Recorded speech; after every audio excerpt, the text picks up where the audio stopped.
Ayan guys, so ito nga pala yung ating si Borgie. So ayan, napansin ko dito nabutas na yung kanyang upuan, oh. So ayan, kailangan na natin itong kapalitan.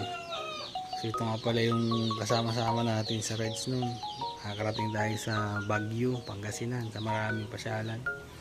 Bihira na natin magamit siya sa rides, kaya ayan, pabayaan na. So meron tayong na order sa Shopee, ay sa Lazada, meron tayong na order na babagay na cover sa upuan nito. Then guys, panoodin nyo kung bagay ba talaga sa Bergman yung ating na order na cover ng upuan niya. So meron siyang kulay pula. So ayan, makikita nyo mamaya.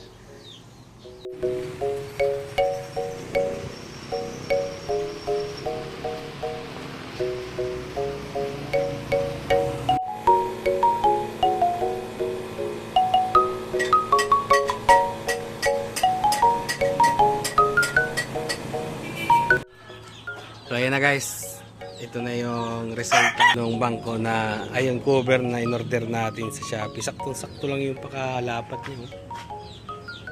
Magaling din yung pakalagay nito ni ano. Ayan guys, oh. Stock siya ng upuan ng Bergman. Kaya sa mga naghahanap ng magandang seat cover, ayan, ganito lang ang inyong i-order sa Lazada. Maano siya, hindi siya madulas pagka kayo yung malong ride. Ganda. Ayan. Ayan, sa mga hindi pa nakasubscribe sa ating channel, huwag kayo mahihiyang pindutin ang subscribe at i-click mo na din ang notification bell para kasama sa video. Ayan. Thank you so much for watching.